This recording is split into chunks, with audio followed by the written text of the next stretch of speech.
So now, in this question, again the question number 2, same chapter, application of trigonometry, objective type question. From a point on the ground which is 15 meter away from the foot of the tower, the angle of elevation is found to be a 60 degree. The height of the tower is dash. तो सबसे पहले आपको यहाँ पर एक points बनाने का तरीका देख लो, सॉल्व करने का तरीका भी देख लो. आपको अगर ऑब्जेक्टिव में या 2 मार्क्स या सेक्यू या एलक्यू टाइप क्वेश्चंस में भी अगर है तो आसानी से अटेंड कर सकते हो. तो पहले अपने उस क्वेश्चन में समझना है कि क्या दिया गया है, what is the given in the question and what they are asking. Question में क्या दिया और क्या पूछ रहा है वो मेन पॉइंट रखता. जैसे कि from a point on the ground which is 15 meter away from the foot of the tower, the angle of elevation is 60 degree.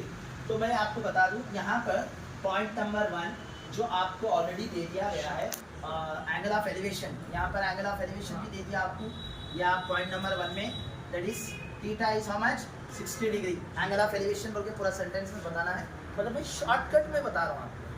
उसके बाद point number 2, what is the given from the point on the ground which is 15 metre away from the point.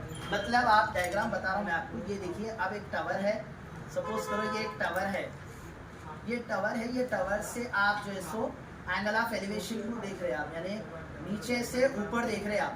ठीक है, नीचे से ऊपर देख रहे हैं. तो ये अपोजिट हो गया, ये हाइपोटेनियस, ये एडजेसेंट. तो ये तो डायरेक्शन बन गया हमारा. एक सिंपल सा डायग्राम कॉन्सेप्ट बन गया.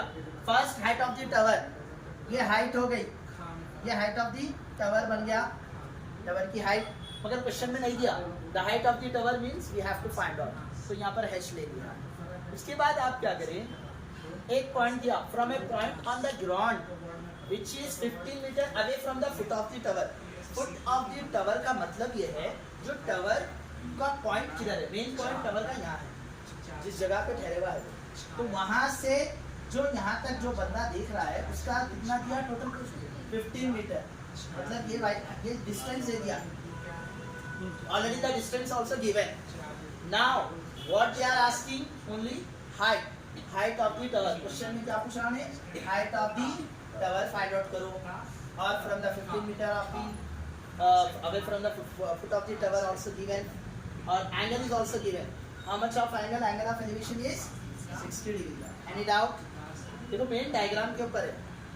क्वेश्चन रीड करके अगर जो स्टूडेंट डायग्राम ड्रॉ करता है ना, उसको आसानी से हम सॉल्व कर सकते हैं. तो मेन प्रैक्टिस आपको क्वेश्चन समझना है, उसके बाद डायग्राम बनाना है. ये पॉइंट्स आप उसको देखते हुए बना सकते हैं. तो here what they are asking, h height find out करना है. और आपको सॉरी हाइट नहीं लिखे तो पहले आप ये पॉइंट भी लिख दो. क्या है distance, foot of the distance कितना दिया आपने को 15 दे दिया, 15 metre away from the point. इसको डिस्टेंस को हम क्या कंसीडर कर रहे हैं यहाँ पर, एडजेसेंट. इसको ये एडजेसेंट हो गया. Third point height find out करना है, हाइट ऑफ द टावर. तो हाइट क्या है अपने पास, अपोजिट. दोनों हाइट फाइंड आउट करना. तो अब यहाँ पर एप्लीकेशन ऑफ ट्रिग्नोमेट्री में एक खासियत है, आप रेशियोज को अप्लाई करते हैं. कैसा अप्लाई करना ratio, based on this diagram. Main diagram समझ गए तो अपने को रेशियो बनता. डायग्राम के अंदर दो चीजें काम आ रही, अपोजिट और एडजेसेंट. एडजेसेंट ऑलरेडी गिवन है, अपोजिट हमको फाइंड आउट करना है. तो एडजेसेंट गिवन है, हाइट फाइंड आउट करना है. तो ये दोनों कौन से रेशियो में आता, tan थीटा. कौन से रेशियो में आता, tan थीटा. तो देखिए अब आप tan theta opposite by adjacent. तो थीटा की वैल्यू है ऑलरेडी अपने पास. What is the value of theta, 60 degree. Opposite कौन है अपने पास, h. Actually we have to find out, फिर भी h लिखना है. एडजेसेंट कौन है हमारे पास, 15 metre away from the foot of the tower, जो ऑलरेडी क्वेश्चन में दे दिया गया है.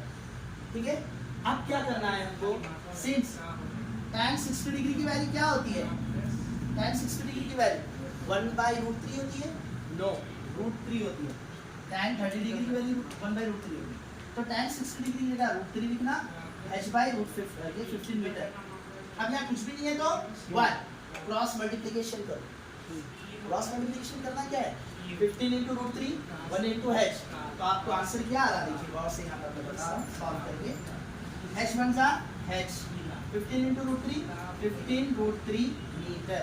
अब मेरे को आप बोलो the height of the tower is 15 root 3, तो which one is option correct? A. Any doubt? No. Everyone understood? Yes. So please